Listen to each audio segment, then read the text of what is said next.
What's good, y'all? We back. We're back. This is part 2 of our podcast. It's Waffles and Spaghetti. We back at it again. Last week we talked about what men want. What's your name? They know my name. Okay. Pastor B, Brian J. Edmonds. Reverend D, Dion J. Edmonds. We back. This is part 2. Last week we talked about what men want. This week we're talking about what women want. On Sunday, my wife preached a message called "What Women Want," and she dropped some powerful gems on us brothers and on y'all ladies as well. And so we're gonna chop it up on that today. Yeah. Can you jump in, babe, and share with us some of the points from the message, and I'm gonna give some feedback on how it hit me and maybe how it hit some of the other brothers in the house. Yeah. So one of the points the main point that I raised is that for women, our deepest need is to be loved. And that's based on Ephesians 5:25, that for a woman, her deepest need is to be loved. And so when you think about what it means to love as Christ loves the church, that love is sacrificial, it is selfless, it keeps no record of wrong, it is selfless, right? Woo. Yeah, it's deep. All right. It's deep. But this is the deepest need for a woman. Okay. All right. And then you said there were a number of ways that y'all need to be loved. Yeah. So I outlined 4 different ways that women need to be loved. Woo. So wait a minute. Let me get this right. So there are 4 different things we got to do to get y'all right. Yes, that's right. All right. So the first way that we desire to be loved is through by being covered, and being led spiritually. Okay. All right. And so what does that mean? That means, when you think about the word cover, that means to protect, to keep safe, to keep away from the contamination of the world. And so when we think about what it means to be covered, a woman is looking for that kind of protection, that kind of,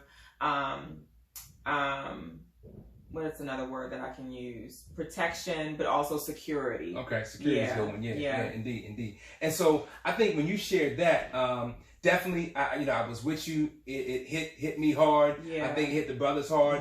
One, because a lot of times as men, when we think about covering, we're oftentimes thinking about covering financially. Right. And we're thinking about, covering physically in terms of just the protection piece. Yeah. Right. And so, all right, are the bills paid? Is there food in the fridge? Yeah. And if that's good, then I'm doing my job. Yeah. Right. But what I heard you saying yesterday was that there's so much more that ladies need in terms of covering. Yeah. So we talked a lot about what it means for a man to I'm sorry. I just had a moment.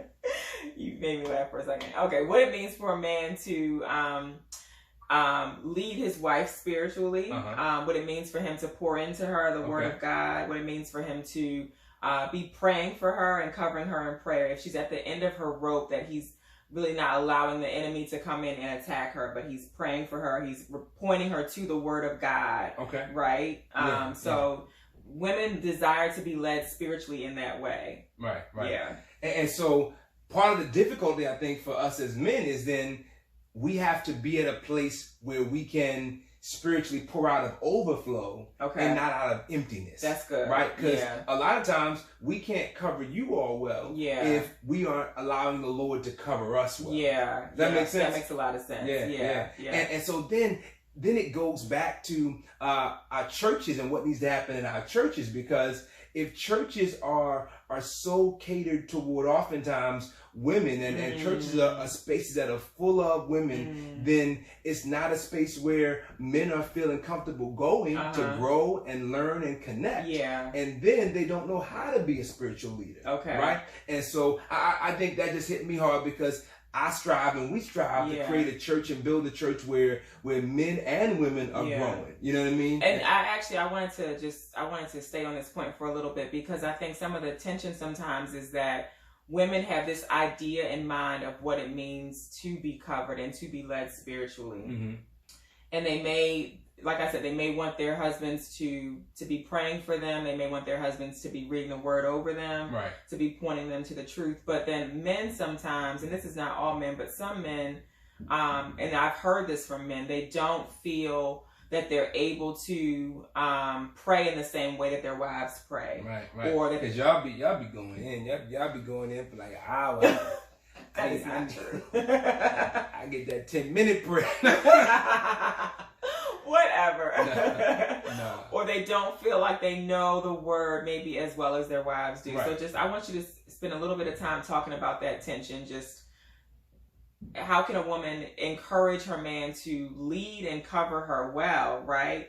If he is kind of wrestling with some of that. Yeah. Again, I think one, they've got to be able to go to a church where manhood is celebrated, right? And it's not a space that only speaks to the emotional and spiritual and physical needs of women, but it's a space that really encourages and celebrates men. Okay. That's why I, salute to brothers like Pastor Eric Mason, who wrote the book Manhood Restored. Yeah. Dr. Robert Lewis, who created Men's Fraternity. Pastor Keith Battle and all the work he's doing, because they're churches that are really pouring into men. I mean, people like Bishop Jakes, who oftentimes ministers to men in a very powerful way. And so as men, when we are then poured into, we then know what it looks like to pastor and shepherd our homes. Okay. And so we got to be in spaces where those kind of materials and those kinds of leaders are at the forefront. Okay. That makes sense. Yeah. So we got to cover you all spiritually. What else do we need to do? So the second point was we want you to love us by seeking to understand us and not try to fix us or our situation. Okay. And that doesn't mean that we don't eventually want the situation to be fixed, right? But wait, if I say, what if y'all need fixing though? He's about to get to ha ha ha. No, we don't need to be fixed. Go ahead. No, but you made me lose my train of thought, babe. We desire to be heard. One of the things that I mentioned is that there is inside of every woman a little girl that desires to be heard. She wants to be understood. She wants to know that her voice matters. She wants to know that her emotions matter. And so when you seek to fix the situation versus trying to hear us out and understand our emotions, it makes us feel like you don't care about our deepest need. Okay. Yeah.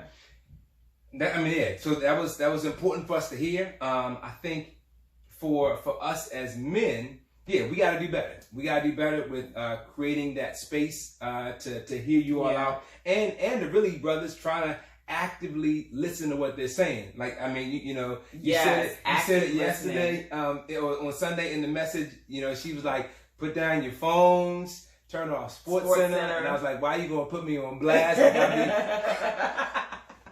But no, I mean, so really, like, creating that space where, all right, I'm actually dialed in and I'm listening, and then I'm actually saying, hey, this is what I'm hearing you say, right? And how did that make you feel? And all that, and active so listening, right, and trying to master some of those things that may not be normal to us, right? Because brothers, when we talk and it's really like, I'm good, you good, all right, let's keep it moving, right? But you all want to delve more deeply into what made you feel a certain way, and what were the circumstances that made you feel that way, and you want us just to hear you out. Yes, we do. And that means we a lot to us. We're working on it. We appreciate that. Now, part of the reason why that's difficult for us though is because we're waffles, right? And so we like for things to be nipped in the bud and fixed, so then we can move on to the next thing. Because if we don't fix it here, that means it's going to be over here. But because y'all are spaghetti, everything is intertwined. And so that's difficult for us. But I think also because we're translating certain things we do around the home or in life to our wives or to our partners, right? And so if the hot water tank is broke, you know what I mean, then we're gonna go and we're gonna try to get it fixed. And we want you to fix that. Right. Yes. You don't want a cold shower, a cold shower. Hey. But so we take sometimes that mindset into responding to you all saying so and so is getting on my nerves at work. And we say, well, this is how you fix it. Versus just hearing you out. But when you don't hear us out, it undercuts the deepest need of a woman. And I think, I remember another author who's helped us in our processing, doctors Les and Leslie Parrott, who teach a curriculum called Saving Your Marriage Before It Starts. One line in their book I remember rocked me. It was just talking about how the deepest need of all humans, or one of the deepest needs, is to be heard. Like Mm-hmm. literally just to be completely heard out. And so that's part of what I'm hearing in this, understand me, don't fix me. Don't fix me. Exactly. Yeah. All right, so that was number two. Now, what was the third point? The third one was that women want to be loved by seeking opportunities for closeness. Okay. Seeking opportunities for closeness. Okay. Yes. So, come here. Just like this. Yeah. All right. We love this. Okay. We love. I'm about to cut this camera off.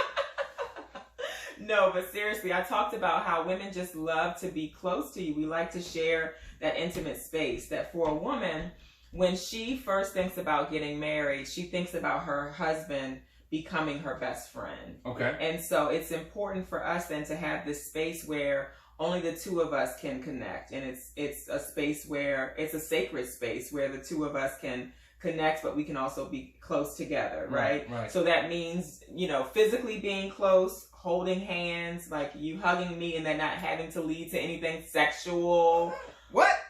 Can we just get a hug sometimes? If we hugging, it's going somewhere. The Lord designed the hug in marriage. Oh my God. Come on, somebody help me. No, but we want those opportunities for closeness. I hear you. Does that make sense? It does. It does make sense. And so it requires then us as men to create that kind of space and to set aside some time to be willing to be closer and more closely engaged. We enjoy when you come home from work and if we're cooking dinner, you come into the kitchen and you ask us about our day and you try to see how we're doing and what went well, what didn't go well. Right. Yeah, and I think I'm hearing you, and I think we heard you that hit us as well. And I think what it made me think about is that I've also then got to make sure that I'm creating the downtime that I need in other spaces, so that I have the room to fulfill what you need.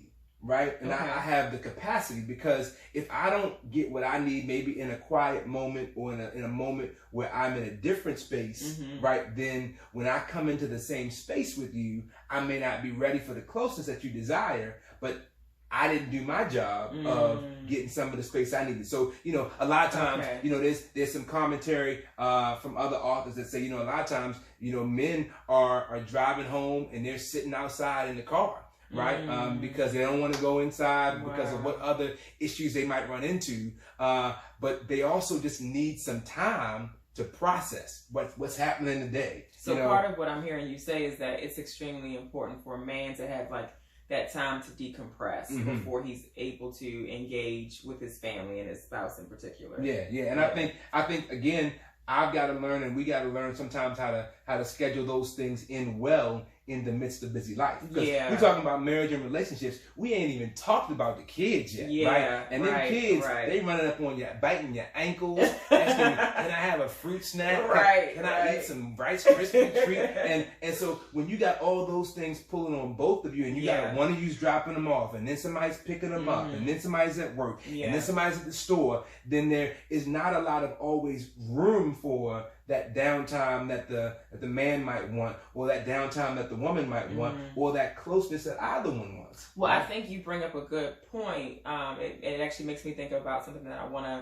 a point that I want to make is that when you seek to give quality time versus quantity. So because the reality is that you can spend quality time with me for 15 minutes and it make all the difference in the world. Like 10 or 15 minutes and it can make all the difference in the world. We can spend an hour together and it not do anything for me, right? Okay. So it's really about... It's like that. I'm just saying... A whole hour ain't do nothing. As an example, if the hour is not quality of time, right? Does that make sense? Yeah. Okay. So I really want to stress the importance of the quality over the quantity. For sure. Yeah. Yeah. All right, so can you hit us with the last point that you made in your message? Yes, so the last point is this. Women desire intimate and satisfying sex. Hey, praise God. Now, I know that's surprising because I think most men think that women don't want sex. No. We don't think y'all don't want sex. We recognize y'all don't want it as much as we do. Okay, I didn't know if you realized that. At least in certain parts of relationship, right? So let's be real. Yeah. You know, a lot of times in the beginning of relationship, in the beginning of marriage, right? You know, for us, we didn't have sex before we got married, right? And so we really sought to walk in that way. It was not easy. It was extremely hard. But we had been involved in other relationships prior to getting with each other. Right. But with each other, we said, no, we're not going to flow like that. Yeah. And so when we got married, then, you know, there was a good period for us where, hey, we both excited to engage, you know, as much as possible. You know what I mean? But, you know, for a woman, sometimes when that begins to decrease, for a man, it does not. Don't decrease. Not at all. My pastor told me, he said, you're going to want to have sex every day. And he was that right. is true. So women desire intimate and satisfying sex. But one of the things that I said is that the way that we get there is very different from a man, right? So we don't just wake up wanting to have sex. There were a few different things that I outlined that I'm actually going to look at my notes here because I had some specific things I wanted to lift up. One of the things that I mentioned is that you have to realize that sex begins with intimacy. Right? Okay. So say some more. What you mean? I'll say some more about that. Basically that when you as a man are seeking to cover me and lead me spiritually, when you are seeking to understand me and not fix me, when you're seeking out opportunities for closeness, these all create moments of intimacy where you're getting close to me and you're seeking to get to my heart. You're connecting with my heart. And so for a woman, sex begins with intimacy. I need to know that, like, we are closely connected before I can jump into the bed with you. Wait a minute. I thought intimacy was sex. No. So, not for a woman. Okay, for a woman. Break it down. So intimacy for women is... Intimacy for a woman is, I broke it down this way, is into me you see. It's seeing into my heart. It's getting close to my heart and trying to understand me emotionally. For sure. Yeah. And so I think I got a lot of insight on some of these topics from Dr. Robert Lewis when I was in the men's fraternity course that we taught at the church years ago. He just really broke down for me a lot of understanding about the differences between men and women in sex. And what he talked about is that for a man, you know, sex, you know, can help him feel close to his wife. Right. But for a woman, she needs closeness to be able to feel like having sex with her husband. That's right. And so that was deep. And then he also said that piece where he said, for men, arousal takes 10 seconds. And for women, arousal takes 10 points. Yeah. And so it sounds like, you know, part of what you're saying with that intimacy is actually the building up of those points or those love units.